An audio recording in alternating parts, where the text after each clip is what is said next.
우리나라가 갖고 있는 게 노동이 있습니까? 토지가 있습니까? 자원이 있습니까? 우리나라 도대체 뭐가 있습니까? 우리가 일본처럼 따라가지 않는 유일한 방법은 꾸준히 신사업으로 사업 재편을 해나가는 겁니다. 일본이 잃어버린 30년을 가진 것은 30년 전이나 지금이나 산업 구조가 똑같기 때문이에요. 인구 때문이 아니에요. 저는 그렇게 생각하는 사람이에요. 오. 여러분 안녕하세요. 거미란의 투자사생활. 오늘은 게스트로 경제 읽어주는 남자 김광석 한양대학교 겸임 교수님 모셨습니다. 안녕하세요. 안녕하세요. 반갑습니다. 반갑습니다. 네, 안녕하세요. 아, 교수님 벌써 채널이 30만 가량 되죠. 정말 많이 커졌더라고요, 교수님. 그러게요. 제가 교수님이 그 전에 유튜브는 꼭 해야 된다고 한번 말씀해 주신 적이 있어요. 제가? 예. 그게 되게 인상 깊었고 그때부터 한 지금 교수님 채널도 2배 이상 성장을 하셨더라고요. 축하드립니다. 10만대 저한테 그 말씀해 주셨는데요. 교수님 자기소개 먼저 해주실까요? 네, 네. 안녕하세요. 저는 김광석이라고 하고요. 저는 뭐 경제 연구하고 분석하고 경제 전망하는 거시경제 연구하는 연구자입니다. 계속 뭐 국책연구원 또 민간경제연구원을 거쳐가면서 경제연구 해오고 있고요. 또 한양대학교에서 뭐 같이 학생들과 토론하면서 연구하고 학생들 가르치고 있습니다. 네, 경제 전망서를 2019년부터 매년 출간을 해주셨어요. 네. 교수님. 예. 이 경제 전망서를 쓰시게 된 계기도 좀 궁금해요. 원래는 그 민간경제연구원에서부터 경제 전망을 보고서로만 써왔었어요. 네, 현대경제연구원에 있을 때. 네. 그때 이제 보고서로만 써오다가 참 이 전망 보고서가 너무 좋거든요.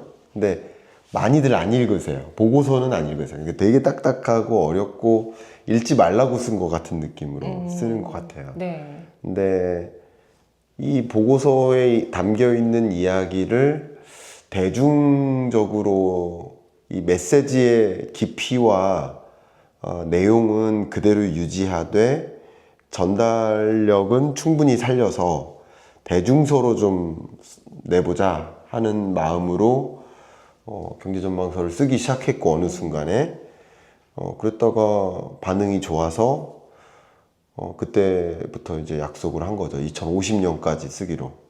오, 네. 네. 그리고 그 약속을 이제 7번째 약속을 지킨 겁니다. 네. 네. 갈수록 독자가 많이 늘어나는 걸 느끼세요? 네, 많이 느껴요. 네. 네. 많은 분들이 일단은 그 모아가 하시는 분들이 계시고 네, 언제부터 모으고 있다라는 분들이 계시고 네.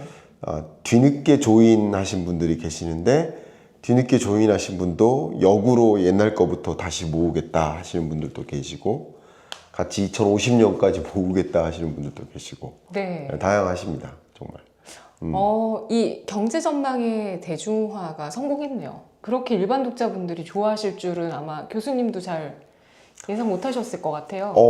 그렇게 말씀해 주시니까 너무 감사한데 경제 대중화가 아니라 경제 전망의 대중화, 이거는 좀 제가 목표했던 것을 오히려 넘어선 말씀까지 해주셨는데 경제 대중화를 꿈꿨는데 경제 전망의 대중화, 네. 그걸 그림 그리고 있습니다. 네. 네. 네. 여러분들께서 내년 경제 그리고 내년 주식시장 혹은 투자 이런 것들을 어떻게 해나갈지 가이드라인을 잡기 위해서는 뭔가 하나의 틀이 필요한데 네. 그 중에 정말 좋은 틀 하나가 경제 전망이지 않을까. 네. 지금까지는 뭐 트렌드 코리아 뭐 이런 거 매년 우리 경제 방송 하는 진행자들도 꼭 챙겨보거든요. 네. 경제 전망에 대해서 매년 써주고 계시는 김광석 교수님의 올해 책이 또 나왔습니다. 내년도 전망인데요. 2025년을 항복점으로 정의를 해주셨어요. 네. 이렇게 정의하신 이유가 뭘까요? 네, 뭐 경제 전망을 저는 이제 대중서로 쓰다 보니까 그 해를 뭔가 점으로 표현해 보려고 노력하고 있고 그리고 그 점을 2050년까지 쭉 이은다. 그러니까 왜냐하면 경제 성장률을 이렇게 점으로 이렇게 찍어서 이어요. 그게 이제 그래프가 되잖아요. 그쵸. 네. 그래서 그 점으로 이제 표현을 해보려고 노력하는 거예요. 점들을 이어가 보겠다. 그러다가 이제 매년 점을 찍고 있는데 25년도 역시 점으로 표현을 해본 건데요. 근데 이제 항복점의 개념이 이제 물리학에서 차용한 개념인데 좀 어려운 용어지만 이게 어떤 물건에 힘을 주면 보통 구부러져요. 이렇게 이런 물건들 여기 이 물건 있잖아요. 네. 여기에 이렇게 힘을 작용하면 이게 구부러지는데 네. 힘을 빼면 다시 돌아가잖아요. 네. 근데 힘을 많이 주면 얘가 어떻게 될까요? 부러지겠죠. 부러지겠죠. 그러면 힘을 빼면 어떻게 되죠? 구부러진 상태에서, 부러진 상태에서는 네. 힘을 빼도 안 돌아가겠죠. 네. 예, 완전히 부러진 상태에서는. 그러니까 그 부러져서 다시 돌아가지 않는 상태의 힘, 네. 그걸 이제 항복점이라고 물리학에서는 표현하거든요. 그런 것처럼 2020년에서 2024년까지 작용한 힘이 워낙 컸기 때문에 세계 경제에 작용한 힘이 엄청 컸기 때문에 그 힘을 항복점의 힘이라고 표현하고요. 그래서 2025년 경제는 그 힘 이후의 경제라서, 그러니까 쉽게 말하면 저성장 고착화. 그러니까 다시는 그 고성장으로 돌아가기 어려운 저성장 고착화가 돼버리는 경제. 그렇게 설명을 하기 위해서 항복점이라고 표현한 겁니다. 네. 예. 그러면 부러지기 직전이 아니라 이미 부러진 그 네. 시점까지 힘을 항복점이라고 이미 한다면 부러져 버린 거죠. 이미 부러져 버린 예, 거예요. 예, 부러져 버려서 뭐 금리를 인하해도 네. 또 다른 어떤 노력을 해도 다시 고성장 국면으로 가기가 상당히 쉽지 않은 예, 그런 경제. 숫자로 말씀드리면 세계 경제 성장률은 2010년대 3.7% 수준이에요. 네. 근데 2025년 이후로는 세계 경제 성장률이 3.1%대. 그러니까 성장률의 레벨이 아예 떨어지죠. 한국 경제 같은 경우도 2010년대 성장률이 한 2.7% 수준. 네. 근데 이 2025년 이래로는 성장률의 레벨이 아예 1.9% 수준. 이렇게 그냥 저성장 고착화돼 버리는 고성장은 당분간 뭐 다시 기대하기가 좀 어려운 뭐 그런 흐름으로 전개된다. 그런 뉘앙스입니다. 네. 세계 경제 성장률 대비했을 때도 우리가 낮은 수준이니까 월등하게 저성장 상태라고 볼 수 있는 걸 것 같고요. 네.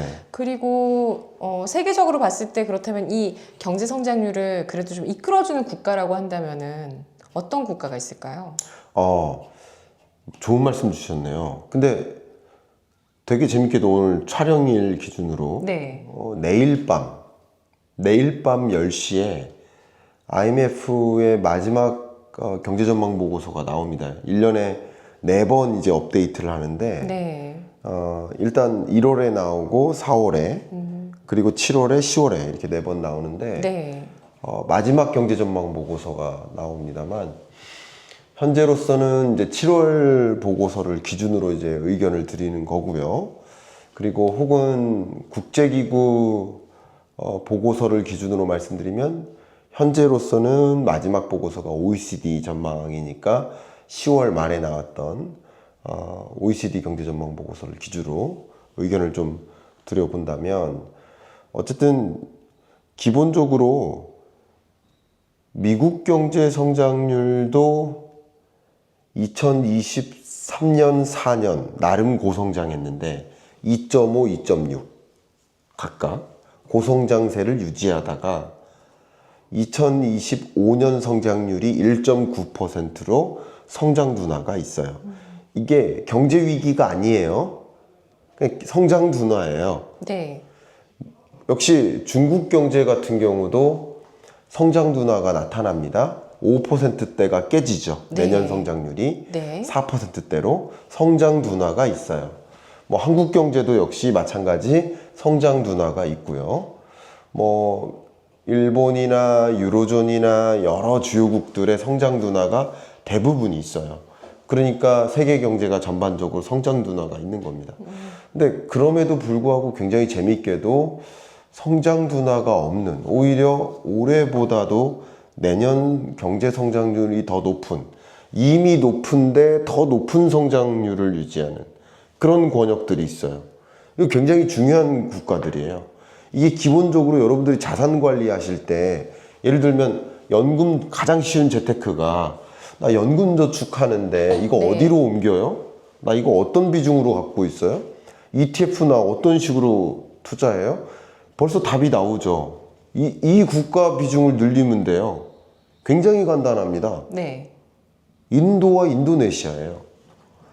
인도 경제가 OECD 전망에 따르면 올해 경제 성장률 제일 높은 나라인데 7%대. 근데 내년 경제 성장률이 더 높고요. 그마저도 상향 조정이에요. 인도네시아가 두 번째예요. 그러니까 이 인도와 인도네시아가 굉장히 재밌게도 중국을 대체하는 그 제2의 중국, 제2의 제조기지로서 이제 부상하는 과정이고, 아직 어렵지 않느냐 뭐 이런 이야기를 좀 많이 하시는데, 중국을 대체하는 제조기지로서 부상하기 위한, 그러니까 소위 뭐 그 인도라는 나라의 경제 성장 전략으로서 채택해 버립니다. 그게 인도의 성장 전략이에요. 제조기지로서 성장하자 하는 것이. 네. 그러기 위해서 지금 부족한 그런 부분들을 다 채워나가자 하는 것이. 그래서 지금까지는 좀 서비스업 중심으로, 서비스업은 굉장히 강했거든요, 인도가. 네. 근데 제조업 중심으로 이제 성장해 나가자, 도약해 가자 하는 중심으로 가고 있어요. 그런 것들이 세계 주요국들의 제조 기지를 이제, 물론 미중 패권 전쟁이 워낙 격화됐었고 22, 23, 24년 동안 IRA를 비롯한 그 주요 이 바이든식 무역 전쟁 때문에 이런 움직임 속에서 이제 대체 지역을 이제 찾다 보니까 또 인도가 부상한 것도 있고요. 뭐 그러다 보니까 또 인도의 역할이 계속 꾸준히 성장하고 있는데, 그런 것들도 역할을 하면서 인도가 상당히 유망한 국가로서 도약하는데, 지금 23년, 24년 기준으로 GDP 순위로 5위국입니다. 최근 들어서 7위에서 5위로 부상하다가 독일과 예를 들어 영푸독과 같은 이런 주요국들을 앞질러 가요. 그러다가 이제 2028년 정도가 되면 3위국으로 올라갑니다. 네. 그러니까 GDP의 증가율이 높으니까 네네. GDP 규모면에서 지금 5위인데, 네. 근데 올라간다는 얘기는 독일과 일본을 앞질러 가는 거예요. GDP 규모 면에서. 그러니까 GDP 규모 면에서 아직 일본과 독일보다는 밑에 있지만 성장률에 독일은 올해 마이너스 성장해요. 작년에도 마이너스 성장했어요. 일본은 지금 1% 성장할까 말까, 제로 성장할까, 마이너스 성장할까 이러고 있는데, 인도는 7%, 8% 성장하니까 네. GDP 규모면에서 거의 비슷한데, 그러니까 이게 앞질러 가는 거예요. 그러니까 그런 무시무시한 성장 속도를 우리는 봐야 됩니다. 물론 선진국이라는 뜻이 아니라 신흥국인데 거대한 경제 규모가 또 빠른 속도로 성장하고 있고, 이게 중국을 대체하는 국가로서 당분간은 어렵겠지만 점차 중국의 역할을 뺏어가는 그런 흐름을 좀 가져가고 있다고 볼 수 있겠습니다. 네. 경제 성장률이 올해보다 내년에 인도가 더 높다는 말씀이시죠? 네. 네. 그리고 2028년까지 그 성장이 이어진다는 전망이 가능한 그 내용들이 나와 있습니다. 1인당 GDP가 네. 3위로 올라갈 수 있다. 2028년. 제가 3위로 말씀드린 것은 네. 1인당 GDP가 아니라요. GDP 규모 자체가요. GDP 규모 자체가요. 네. 네. 1인당 GDP로 보면 훨씬 더 떨어지겠죠. 아무래도 인구가 많은 것 뿐이지만 네. GDP 규모, 그 나라의 전체 총 생산액 전체가 네. 3위 수준으로까지 커지는 그런 나라의 모습입니다. 네, 그럼 인도네시아 같은 경우는 네. 어떤 전략으로 성장하고 있는 건가요? 인도랑 인도네시아랑 방향은 좀 비슷합니다. 예. 그래서 인도도 마찬가지 제조 기지로서 자리매김하고자 움직이고 있는 것처럼 인도네시아도 좀 비슷한 방향. 인도가 여러분 다 아시겠지만 2023년에 세계 최대 인구 국가로 도약했죠. 중국이 1위였다가 인도가 앞질렀죠. 역전했죠. 그래서 1위가 인도, 2위가 중국으로 바뀌었단 말이에요.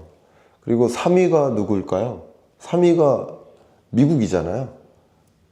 근데 지금 4위가 인도네시아입니다. 예. 그러니까 인도네시아도 못지않은 정말 인구 대국이죠. 예. 이 부분은 체크를 좀 해야겠네요. 미국이 네. 인구 3위국인지 한번 네. 이것만 체크할까요? 왜냐면 예, 예. 또 팩트가 틀리면 인도네시아도 제가 알기로는 4위 맞을 겁니다. 제가. 그거는 인구 순위. 팩트 체크. 4위 아닐 것 같은데. 맞잖아요.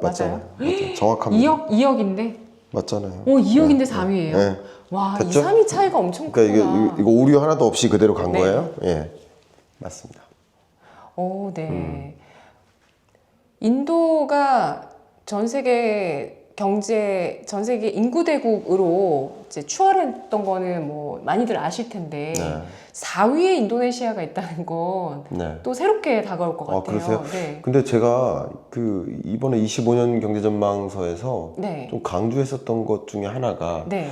사실은 많은 분들이 이제 주목하지 않고 있는 영역인데 이게 세계의 그 지구의 그 구성, 이 지정학적인 그 지구의 구성이 좀 바뀌고 있어요. 그러니까 지구본을 이제 거꾸로 돌려야 돼요.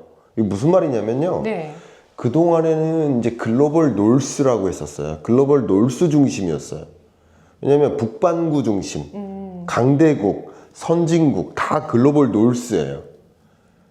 생각해 보세요. 미국, 북미죠, 북미. 캐나다, 미국, 북미 지역에 남미는 아니에요. 네. 또 유러피언 국가들 다 북이잖아요. 북쪽에 위치하잖아요. 아시아들도 보면 한국이라는 나라, 일본이라는 나라, 동북아. 예, 동북아, 북쪽에 있는 또 중국도 강국이죠. 네. 지금. 그러니까 이런 북쪽에 위치한 나라들이 소위 강국, 오스트레일리아, 뭐 이런 나라들도 다 포함했을 때 선진국, 강국들이 대부분 북쪽에 위치해 있어요. 근데 남쪽에 있는 나라들, 글로벌 사우스 국가들, 동남아시아 국가들, 그리고 뭐 인도, 인도네시아 포함해서 또 남미 국가들, 아프리카 국가들 다 이제 소위 이제 가난한 나라들, 제3국이라고 평가됐던 나라들. 근데 이게 바뀌기 시작해요, 점차. 이 글로벌 사우스의 부상을 큰 그림에서 그려보셔야 됩니다. 근데 글로벌 사우스가 부상하는데 대장 역할을 하는 게 인도예요. 브릭스라는 용어가 예. 생겨나면서 사실 그들의 이 어떤 부상을 시작하는 그 시점에 대해서 브릭스라는 용어로 우리가 좀 인식을 하긴 했었던 것 같아요, 이전에. 예, 브릭스도 또 한 네. 축이라고도 볼 수 있어요. 네. 예, 브릭스도 기존의 어떤 강대국 혹은 OECD 국가들, 이런 기존 주요 선진 국가들에 대해서 좀 대응하기 위한 어떤 체제를 만들어 보자. 뭐 경제 규모 면에서는 우리가 부족할 게 없지 않느냐. 네. 뭐 이런 인구 구조라든가 뭐 이런 면에서 우리가 부족할 게 없지 않느냐. 우리끼리 달러 체제에 대해서 저항해 보자. 우리끼리는 우리 통화로 좀 대응해 보자. 예를 들어 우리 브릭스 국가들끼리 특히 중동 국가들까지 포함시켰을 때 우리끼리 원유 사고 파는데 왜 달러로 사고 파냐? 뭐 위안화로 사고 팔자, 해화화로 사고 팔자, 뭐 이런 종류의 논의까지 최근에 전개되어 왔죠. 뭐 그런 것처럼 기존의 룰이 점차 깨지는 거예요. 근데 참 재미있게도 네. 그런 어떤 지구본을 이제 거꾸로 들어야 되는 시대가 이제 점차 열린다라고 말씀드린 이유 중에 하나가 재밌게도 인도의 부상이 예의주시 되어야 된다라고 말씀드렸지만 거기에 동시에 나타나는 한 가지 지배적인 현상이 유럽이 가난해지고 있어요. 유럽이 정말 가난해지고 있어요. 유럽이 굉장히 취약하게 움직이고 있습니다. 그러니까 유럽 경제, 특히 유로존뿐만 아니라 영국을 포함한 유러피언 국가들이 뭐 작년에도 어려웠고 올해도 어려웠는데 내년에도 어렵습니다. 특히 독일 같은 경우 작년에도 마이너스 성장했고 올해도 마이너스 성장할 것으로 현재 추정됩니다. 그러니까 독일은 이 유러피언 국가들의 거의 마청 역할을 하는데 독일이 특히 힘들어요. 근데 독일이 뭐 힘든 이유들 중에 여러 가지가 한 가지가 제조 강국인데 특히 중국의 부상과 함께 중국이 뭐 강하게 초저가 전략으로 과잉 생산 전략으로 이 전기차를 가지고 공세를 펼쳤거든요. 그러니까 폭스바겐 사태가 일어났잖아요. 근데 여러분 생각해 보세요. 폭스바겐뿐만 아니라 독일 자동차 강국이 왜 있는지 생각해 보세요. 우리 자동차 하나 만들려면 거기에 들어가는 부품의 개수가 몇 가지입니까? 2만 가지예요. 그 2만 가지 부품을 생산하려면 얼마나 많은 1차 벤더, 얼마나 많은 또 2차 벤더, 얼마나 많은 또 중소기업들이 이 복잡한 사슬처럼 얽혀 있을까요? 그게 쉽게 말하면 독일 경제라고 생각해도 과언이 아니에요. 근데 이 하나하나가 폭스바겐 사태가 일어나듯이 하나하나가 잠식되는 거예요. 제조기지가. 그러니까 이런 것들이 독일 경제를 휘청이게 만드는 거예요. 그러니까 쉽게 말해서 지금의 한번 생각해 보세요. 왜 이렇게 유로존이 가장 서둘러서 금리를 인하할지. 되게 재밌는 현상이에요. 유로존이 서둘러서 금리 인상하고 서둘러서 금리 인하했어요. 왜 그래? 그만큼 물가가 급격히 치솟았고요. 급격히 또 물가가 이렇게 급격히 하락해요. 취약한 나라인 거예요. 외세에 취약해요. 예를 들면 얼마나 취약하냐면 네. 저는 잊을 수가 없어요. 22년 제 정확한 기억은 아닙니다. 22년 아마도 말 발표됐었던 OECD 경제전망 보고서에 그 표지가 경제전망 보고서에 있는 표지가 그 라디에이터라고 하죠. 따뜻하게 만드는 라디에이터에 손을 얹고 있어요. 그 어르신이 딱 누가 봐도 그 나이 드신 어르신 할머니가 손을 얹고 있어요. 라디에이터에 손 얹으면 어떻게 돼요? 뜨거워요. 화상이 입죠. 네. 근데 손을 왜 얹고 있을까요? 세게 못 틀고 있다는 얘기예요. 세게 못 틀고 있는데 왜 손을 얹고 있을까요? 춥다는 추우니까. 얘기예요. 에너지 위기 상황을 보여주고 있는 장면이에요. 저는 정말 명장면이라고 생각합니다. 그 사진. 너무 임팩트 있었어요. 에너지 크라이시스 상황이에요. 심각한 상황인데요. 미국이 22년 6월 물가 상승률이 CPI 기준으로 9.1%를 기록합니다. 이 9.1%라는 물가 상승률이 41년 만에 찾아온 고물가예요. 근데 그때 유로존 물가상 영국, 독일, 유로존 이 물가 상승률이 10%를 초과합니다. 10%, 11%, 12%를 초과합니다. 네. 그래서 유로존, 스위스, 스웨덴 이런 나라들은 미국이 자이언트 스텝 할 때 심지어 1.0% 금리 인상하기도 했었습니다.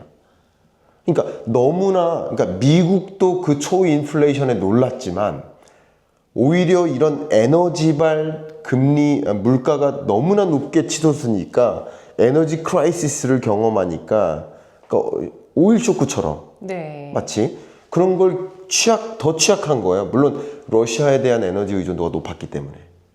그러니까 취약했기 때문에 대대적으로 금리 인상을 했던 거예요.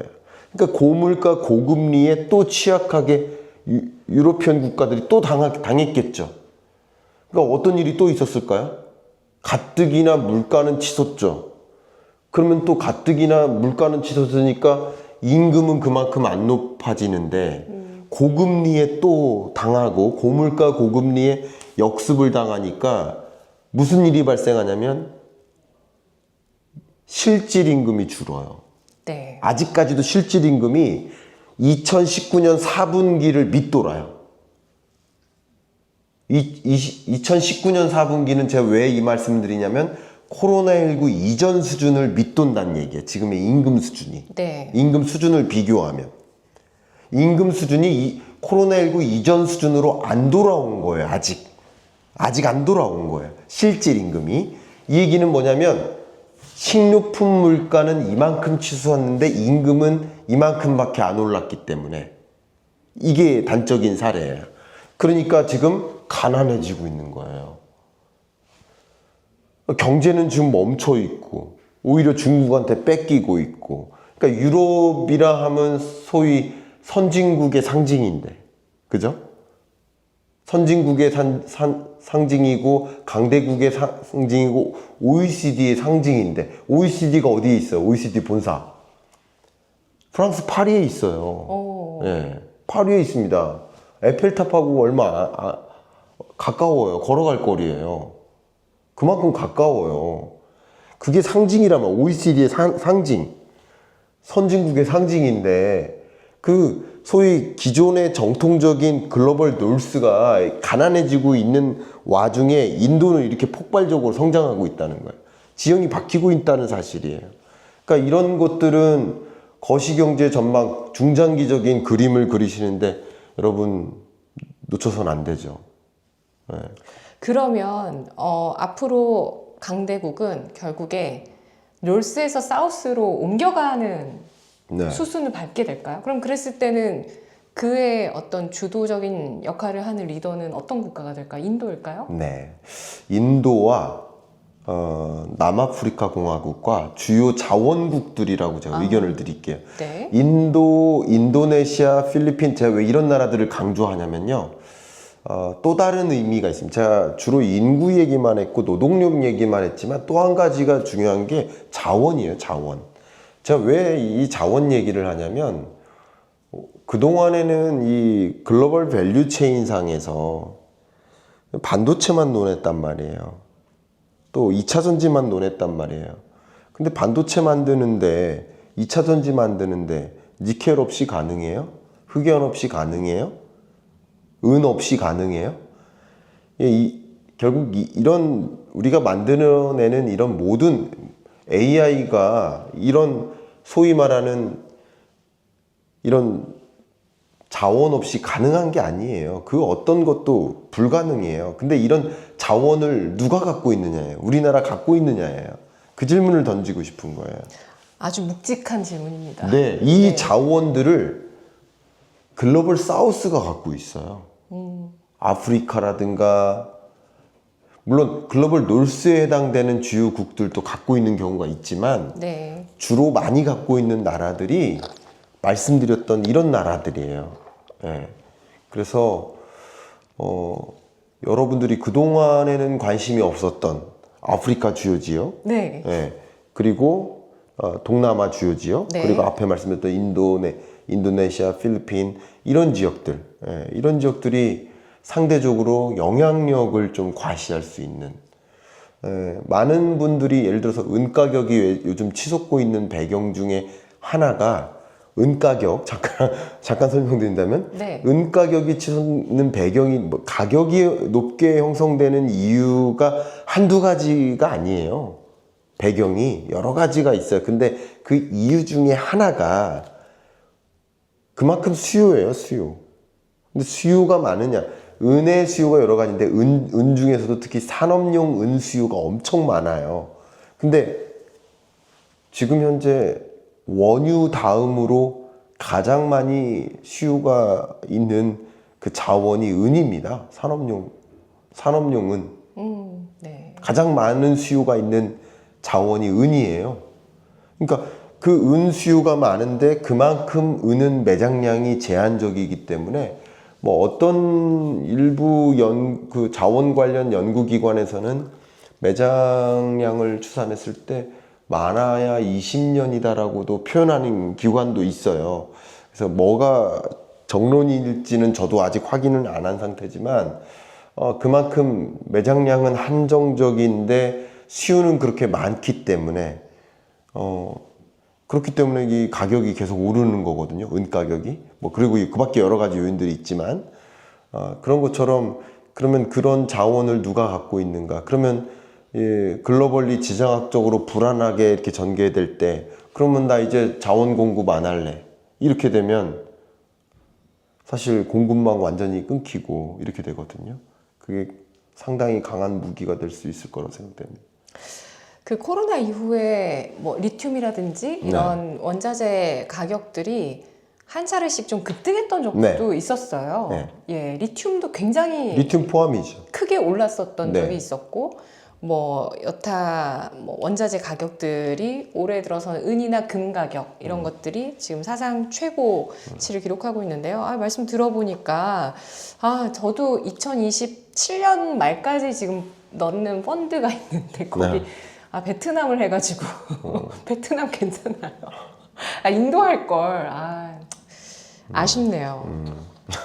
지금이라도 인도나 인도네시아 투자하는 것도 괜찮다고 보시는 것 같아요. 지금도 아직도 한참 괜찮습니다. 네, 한참 괜찮다고 보시고, 그리고 지금 설명해 주신 내용들을 들어보니까 그 전 세계의 경제에 항복점으로 작용했던 가장 큰 압력 가운데 하나는 역시 물가였구나. 네.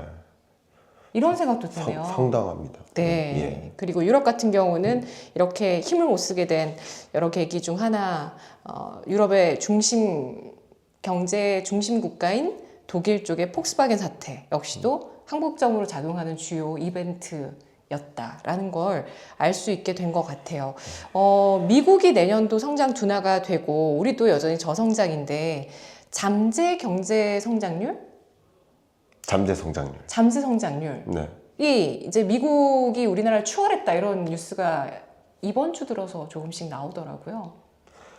우리나라 잠재 성장률은 점차 둔화되고 네. 미국은 잠재 성장률이 오히려 상향 조정되는 과정. 그게 딱 2% 중심으로 해서 지금 예. 계속 서로 추월하려고 왔다 갔다 네. 하고 있던데요. 저성장 고착화 받아들여야 할 운명일까요? 극복 가능할까요? 극복 가능하지 않은 건 없죠. 근데 기본적으로는 저성장 고착화는 받아들여야 되는데 그거를 그냥 부정하기보다는 긍정하는 게 필요하고 수용하는 게 필요하고, 긍정이라기보다는 저성장 고착화라는 것을 수용하지 않으면, 인정하지 않으면 그러면 더 저성장 고착화가 전개될 수밖에 없다고 보거든요. 오히려 저성장 고착화라는 것을 모르고 있거나 수용하지 않으면 우리가 생각하지, 예를 들어서 얼굴에 뭐가 묻어 있는데 누가 야, 너 얼굴에 뭐 묻었어 라는 말을 인정하지 않으면, 인정해야 여기를 뭐 닦고 이렇게 얼굴이 티 있는 것도 없을 수 있잖아요. 근데 누가 나의 얼굴에 대해서 뭐 묻었다라는 것을 지적을 겸허히 수용해야 티가 있는 걸 지우고 멀끔하게 있다는 건 팩트니까 수용할 걸 수용하고 대응할 수 있지 않을까요? 그러니까 저의 의견은 뭐냐면, 제 얼굴에 만약에 여기 뭐가 묻었으면 묻은 겁니다. 저성장 고착화라는 것을 수용해야 된다는 거죠. 우리 한때 성장률, 잠재 성장률 자체가 정점 기준으로 9.7%였습니다. 잠재 성장률 자체가 9.7%에서 8%대, 7%대, 6%대, 5%대, 3%대, 그리고 지금 2%대에서 1.8%대로 내려온 겁니다. 근데 미국 경제 같은 경우는 잠재 성장률의 레벨이 오히려 올라가고 있는 거예요. 잠재 성장률을 어떻게 올릴까를 고민해야지, 잠재 성장률은 안 떨어집니다. 우리 저성장 고착화 안 됩니다. 우리 수용하지 않는 거랑은 다르다는 얘기죠. 그렇게 지적하고 있는데 잡티 있다고 지적하는데 수용하지 않는 것과는 다른 얘기라는 거죠. 저의 의견은. 잠재 성장률이 중요한 이유와 네. 또 잠재 성장률을 높일 수 있는 방법 이 두 가지 알아볼까요? 잠재 성장률의 개념은 제가 좀 가장 쉽게 말씀드리면 제가 여러분이 딱 이렇게 남자와 여자를 딱 옆에 보셔도 누가 봐도 제가 밥을 많이 먹을 것 같이 보이시죠? 훨씬 더 식사량이 훨씬 많을 것처럼 보이시죠? 그러면 그래봐야 한 그릇 아닐까요? 서로? 어쨌든 제가 한 공기 뚝딱 먹을 것처럼 보이시죠? 그죠? 이게 제 잠재 식사량이에요. 그게 잠재 성장률인가요? 잠재 식사량이라고. 잠재 식사량. 예, 예. 네. 이게 잠재 식사량이라고요. 근데 제 잠재 식사량은 밥 한 공기예요. 네. 근데 만약에 제가 오늘따라 감기가 걸려가지고 3분의 1도 못 먹어요. 그거는 실질 식사량이에요. 네. 그리고 오늘따라 뭐 허기지고 운동량이 많아서 2공기를 먹기도 해요. 그것도 역시 실질 식사량이에요. 그러니까 잠재 식사량과 실질 식사량의 차이 아시겠죠?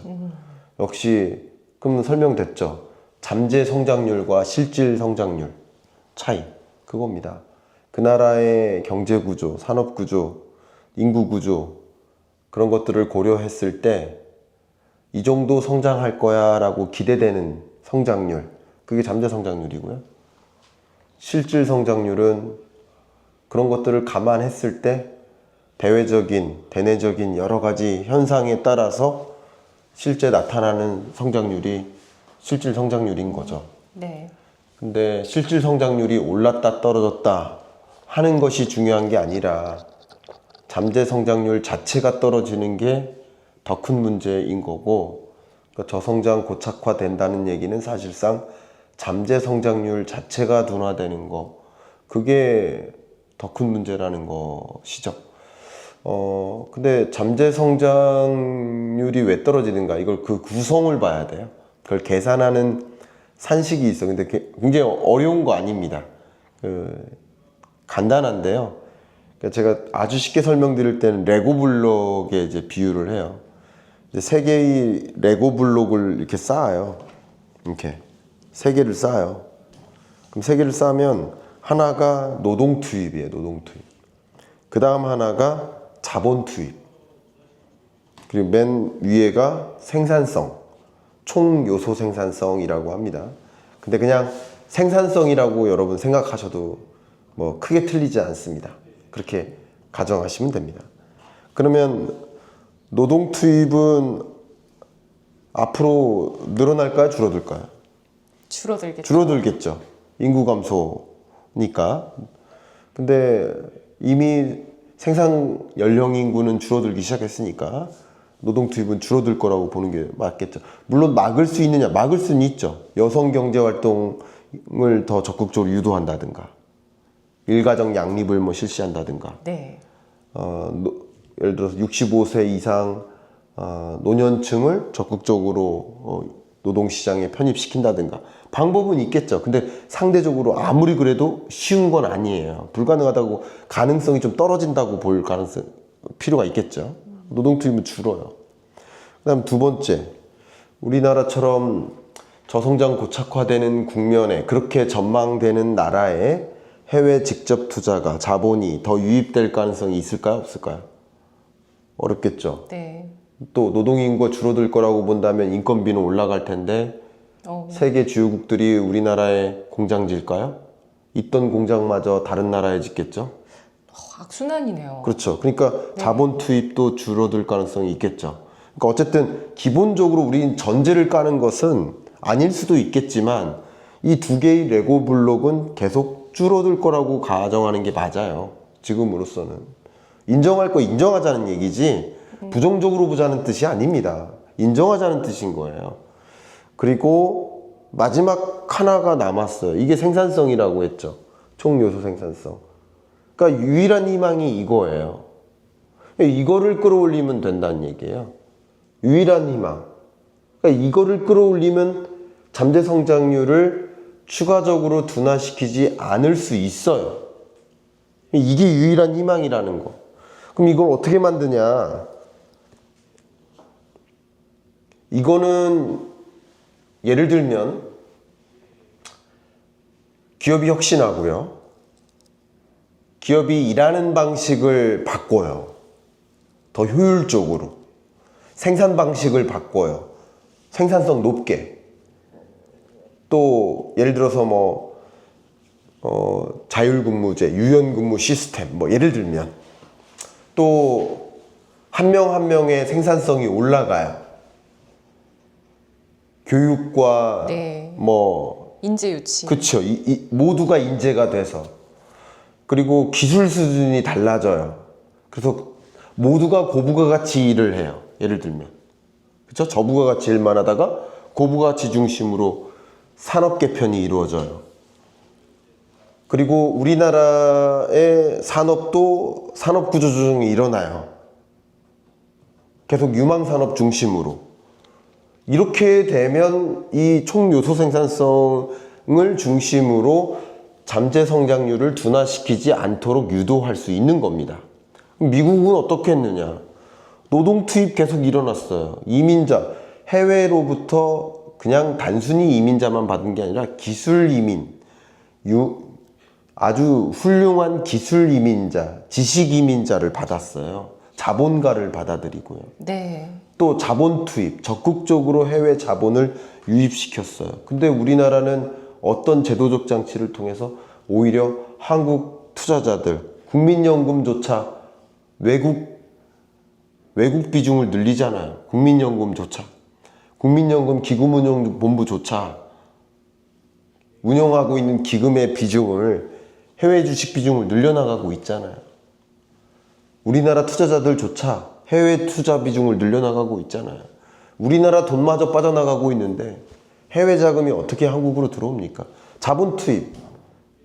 공장 다 미국으로 짓도록 IRA 법안 만들고 이렇게 하고 있잖아요. 그러니까 이게 커지는 거예요. 레고 블록이. 총 요소 생산성. AI 리드 하고 있잖아요. AI 반도체 밸류 체인 전체를 A부터 Z까지 다 미국에서 해먹겠다 하고 다 가져가고 있잖아요. 네. 그러니까 이게 A, B, C 해당하는 모든 레고 블록이 커져가고 있는 거예요. 그러니까 소위 말하는 잠재 성장률의 레벨이 올라가죠. 그럼 우리는 어떻게 됐느냐? 그러니까 제가 사실은 23년 말에 24년 예산안 발표할 때 전 사실 그때 굉장히 많이 분노했었거든요. 우리나라 정부에 대해서. 네. R&D 예산을 대폭 삭감했을 때. 그때 R&D 예산과 교육 예산만 줄였거든요. 이 R&D 예산과 교육 예산이 정확히 생산성에 해당되는 영역이에요. R&D 예산 올리고 교육 예산을 올려서 생산성을 끌어올릴 방안을 고민을 해야 되는데 오히려 R&D 예산만 줄이고 교육 예산만 줄였다. 저는 이 부분에 대해서는 이해할 수 없고요. 더군다나 현 정부의 그 정책적 그 방향성? 그게 혁신성장이거든요.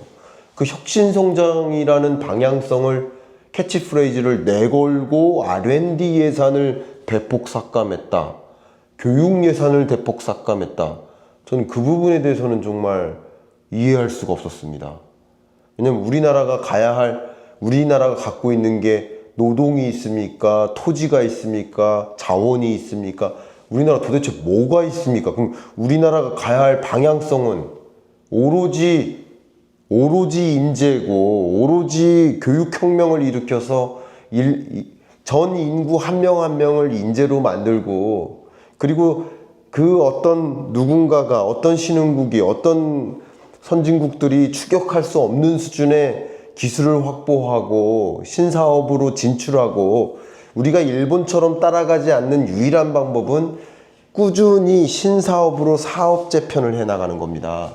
일본이 그렇게 된 배경은 잃어버린 30년을 가진 것은 30년 전이나 지금이나 산업 구조가 똑같기 때문이에요. 네. 인구 때문이 아니에요. 저는 그렇게 생각하는 사람이에요. 오, 네. 인구 때문이 아니. 30년 전이나 지금이나 똑같은 산업 구조를 갖고 있잖아요. 그러니까 망하는 거예요. 계속 바꿔나가야 되거든요. 근데 바꿔나가지 않고 R&D 투자하지 않고 교육 투자하지 않고, 교육 투자하지 않는 이유가 뭔지, 교육 예산 줄인 이유가 학령 인구 줄어드니까, 그러니까 예산 줄여도. 저는 그렇게 생각하지 않습니다. 교육을 바꾸기 위해서는요, 1인당 교육 예산을 고정된다는 고정관념을 갖고 있기 때문이에요. 1인당 교육 예산을 고정시킨다고 가정하면 학령 인구가 줄면 전체 교육 예산을 줄여도 되죠. 저는 1인당 교육 예산을 늘려야 된다고 생각하는 사람이에요. 왜냐면 한 명 한 명을 다 인재화해야 된다. 특화된 인력을 만들어야 된다.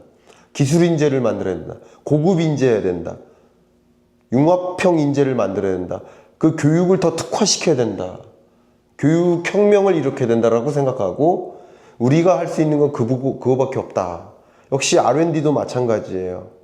우리 한 발 더 도약해야 될 바이오 영역, 또 AI 영역, 반도체 영역에서 기존에 잘하는 거는 더 잘 지켜나가고, 우리가 그동안에 못하고 있는 비메모리 반도체 영역에서도 더 한 발 더 나아가고, 그렇게 하기 위한 그 기술적 고민을 더 해야 되는데, 그렇게 R&D 예산을 줄이고, 또 줄였다고 해서 또 비판을 많이 받으니까 또 늘리고, 늘렸다 줄였다 하는 것이 문제거든요, 사실은. 늘렸다 줄였다 다시 늘렸다, 이게 굉장히 큰 문제예요. R&D 예산은 지속 가능하게 가야 됩니다. 계속 지속적으로 늘려야 됩니다. 늘렸다 줄였다 하는 성격이 아니거든요. 그러니까 그런 것들, 그러니까 중장기적인 어떤 기술 로드맵을 그리고 그 기술 로드맵을 실현해 나가기 위한 뒷받침되는 예산을 이렇게 가져가야 되는데, 그런 것들이 기본적으로 우리나라를 잠재 성장률을 꾸준히 끌어올릴 수 있는 유일한 방법론이라고 저는 생각을 해요. 이게 그 잠재 성장률의 개념이 이렇게 쉽게 말하면 방금 말씀드린 것처럼 간단해요. 어떻게 보면, 어찌 보면 간단해요. 그걸 해결할 수 있는 방법은 거기 정해져 있어요. 그러니까 그런 방안을 가지고 고민을 더 해야 될 텐데, 그런 고민이 도대체 어디에 있나 온데간데 없어져 버려서 좀 그런 부분이 좀 아쉽다고 생각합니다. 네, 정말 사실 교육의 어떤 그 과정들도 AI 시대를 맞이해서 아주 대폭적으로 큰 혁신을 하고 변화를 시키는 국가들도 많이 나타나고 있거든요. 네. 그리고 각 국민들의 어떤 그 인재로 키우기 위한 그런 투자들이나 인재로 성장을 해서 그 국가의 1인당 GDP가 높아지고 하는 그런 과정들을 겪는 국가 중에서 뭐 에스토니아라든지 뭐 이런 국가들이 있어요. 근데 그런 좋은 예들이 있다면 그런 것들을 좀 참고를 해서라도 우리도 뭔가 좀 변화의 가이드라인을 무조건 만들어야 되는 시기, 지금 변화해야 되는 시기인 건 맞는데, 답답한 근시안적인 그런 그런 정부의 움직임들이 좀 아쉽기는 합니다. 저성장에서 가장 먼 나라는 아까 말씀하신 인도, 인도네시아 이렇게 꼽을 수 있을까요? 아, 네. 답변 드렸던. 네. 그럼 저성장에서 가장 가까운 국가는 유럽, 일본? 그러네요. 네. 저성장은커녕 역성장하는 나라니까요. 예, 독일이 가장 대표적인 사례. 네. 일본도 어쩌면 작년에 반짝 성장했다가 네. 다시 제로 성장으로 전환되는 그런 사례인 것 같습니다. 내년도에 특히 경제 성장률 둔화가 전망이 된다고 하셨는데, 그래서인지 올 하반기에 미국과 일본, 우리나라는 금리 인하를 하면서 일본은 금리를 올렸고요. 전체적으로는 피벗을 했어요. 그러니까 방향성을 바꿨습니다. 미국과 우리나라는 금리를 인하하고 일본은 금리를 올리는 이런 피벗을 단행하면서 어떤 그 자본시장의 변동성도 좀 일어났었고요. 그리고 중국 같은 경우는 대규모 부양책을 발표하면서 주목을 받았습니다. 시사점은 뭘까요? 네. 그 피벗의 시대라는 것이죠. 그럼 이제 피벗의 시대라는 것은 어쨌든 통화정책 기조의 전환이라는 것이고, 통화정책 기조의 전환은 저는 그 OECD 경제전망보고서에서 역시 잠깐 그 표지를 가지고 설명을 드려본다면, 그 터닝 더 코너라는 부제가 또 생각이 나네요. 그 사이클을 타는 장면인데 그 코너링 하고 있는 장면이에요. 그러니까 피버팅이죠. 방향전환. 방향전환인데 사이클 열심히 달리는데 코너링 하고 있는 장면. 어때요? 좀 아슬아슬하죠. 아슬아슬하지만 이 아슬아슬한 고비만 건너면 좀 직선 도로를 만날 수 있는. 그러니까 희망도 있지만 지금 현재 좀 아슬아슬하다. 뭐 이렇게도 표현할 수 있겠죠. 그러니까 물가 상승률이 2%를 향해 안정화되는 흐름을 보는 국면에서 금리 인하를 단행하는 모습이긴 하지만 그게 너무 늦으면 또 물가 상승률이 2%를 아예 밑돌아서 디플레이션 우려 상황으로도 갈 수 있고 또 너무 늦으면 과도한 경기 침체 상황으로도 갈 수 있고 또 너무 서둘러서 금리 인하를 단행한다 그러면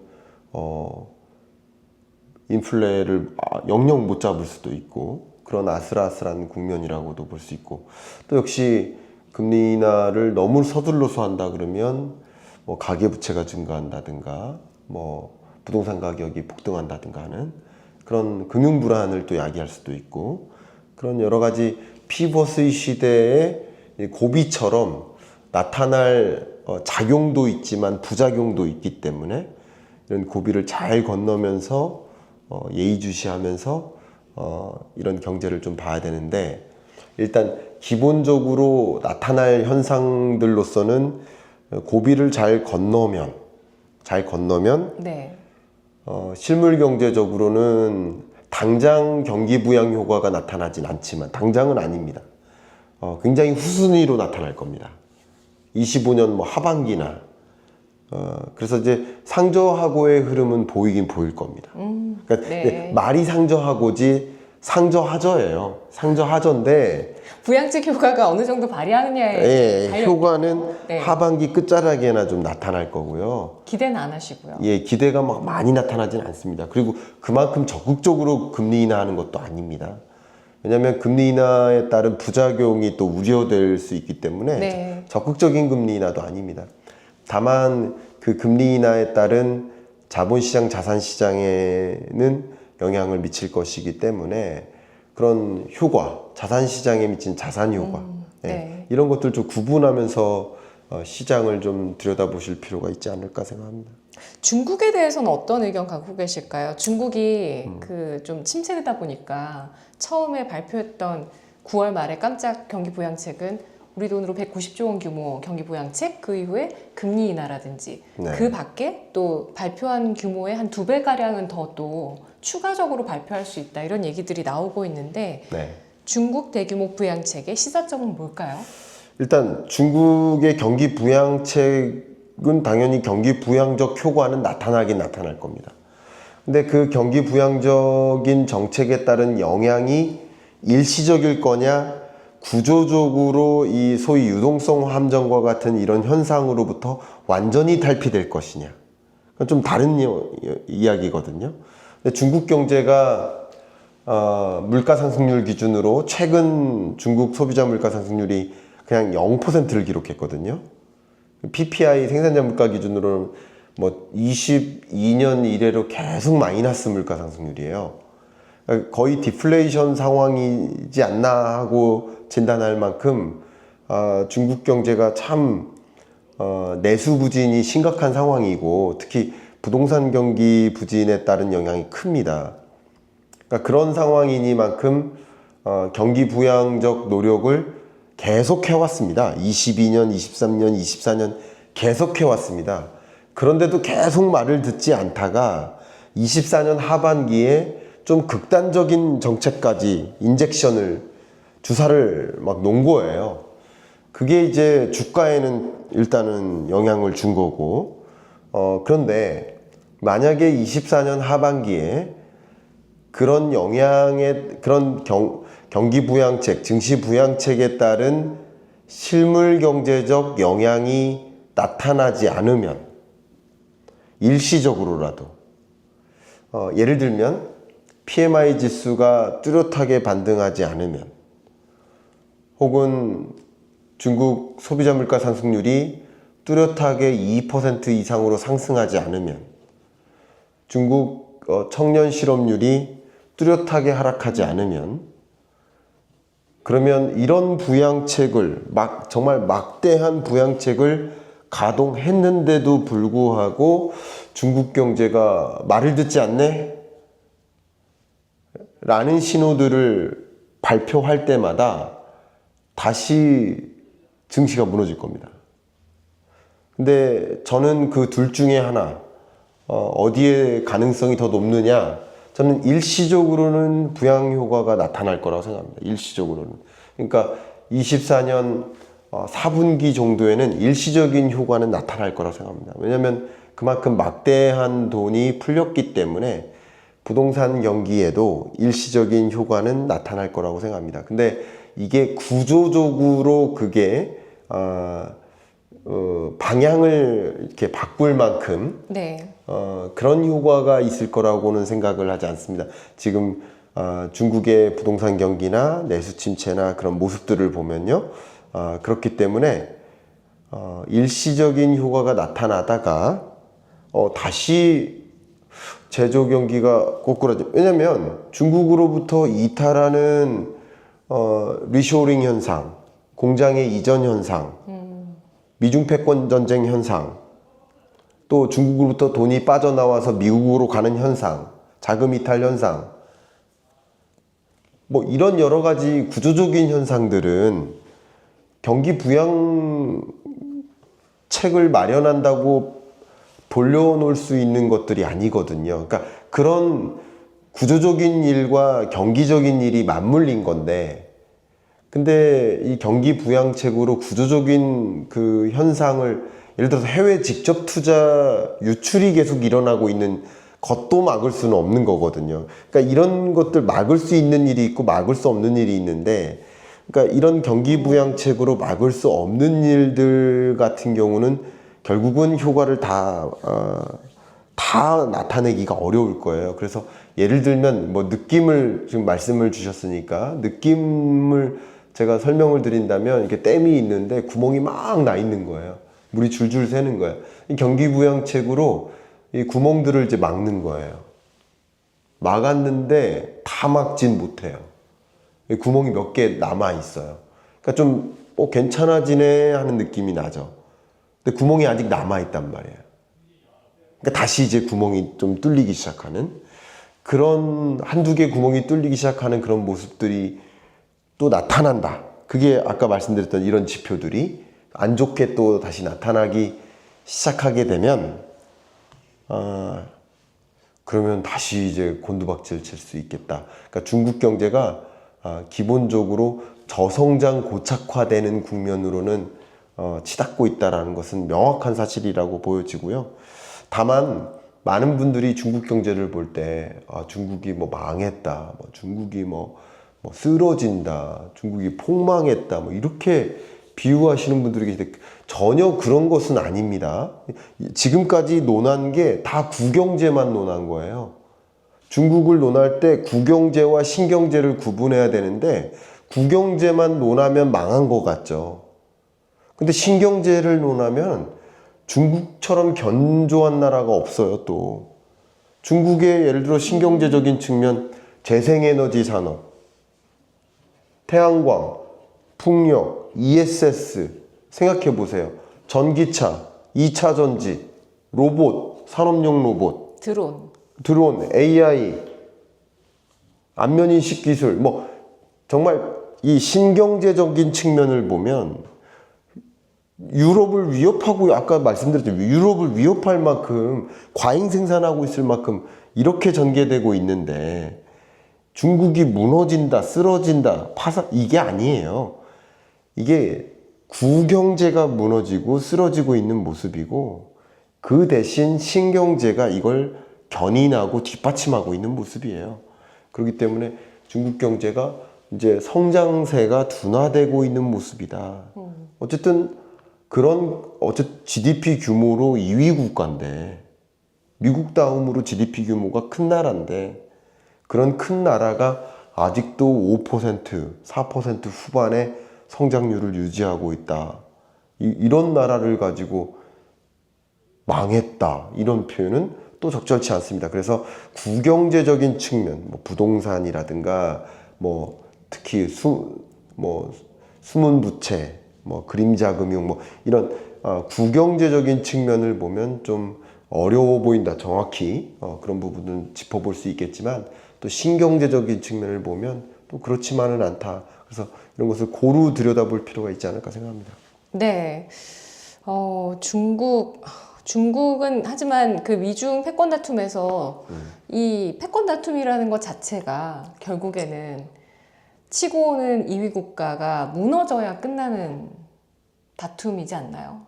이전에 패권 일본처럼 미중 패권 전쟁. 예. 그러니까 이전에 일본처럼 무너뜨려야지 이 둘의 어떤 경쟁이 끝나게 되는 것 아닐지. 굉장히 어려운 질문인데 네.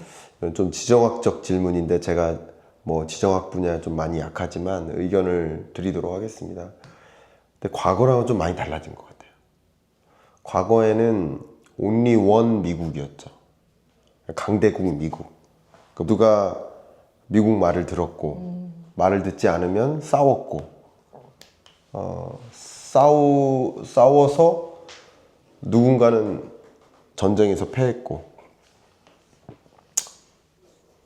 지금은 only one 미국이 아닌 체제. 그래서 미국 말을 이제 안 듣는 거죠. 러시아도 미국 말을 안 듣고 이스라엘도 미국 말을 안 들어요. 그만 싸워라 해도 계속 싸워요. 중동도 계속 싸워요. 중국도 계속해요. 관세 올리면 중국도 올려요. 그러니까 지금은 물론 이 세계 주요국들을 힘의 순위로 나열을 하면 미국이 제일 센 게 맞지만 다른 여러 국가들도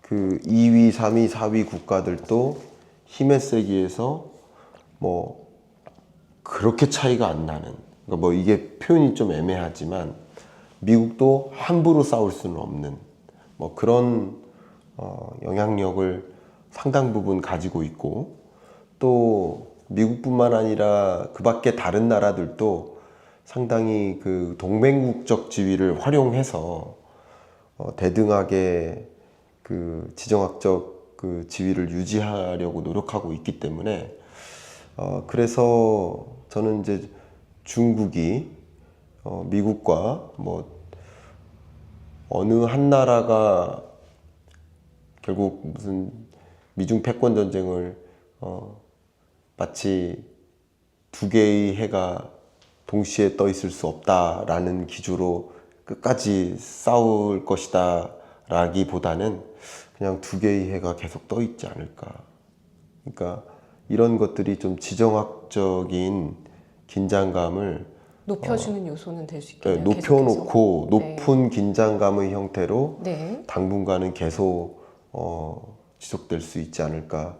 좀 세계 경제에 좀 안 좋은 불확실성 요소라고 볼 수 있겠죠. 네. 아까 중국 설명을 해주실 때 좀 공감됐던 거는 이런 쪽은 좋은데 국경제는 또 구조조정 필요하고 신경제는 좋다. 그리고 또 모든 댐의 구멍을 다 막을 수 없는 그런 뭐 불가역적인 요소, 진짜 자연스럽게 그냥 자금의 흐름 자체가 그렇게 돌아가는 걸 막을 수 없는 이런 것도 있다라고 하셨는데, 우리나라 같은 경우도 보시면은 수출은 지난해 여름까지만 해도 굉장히 안 좋다가 11월 정도서부터 해서 성장을 쭉 보여왔어요. 수출 같은 경우에는. 근데 최근에 내수는 계속해서 안 좋거든요. 네. 워낙 내수가 우리나라 부진하다는 게 사실 우리 경제에 좀 큰 문제점으로 꼽히는데, 우리 경제의 가장 약한 고리를 꼽자면 어떤 게 있을까요?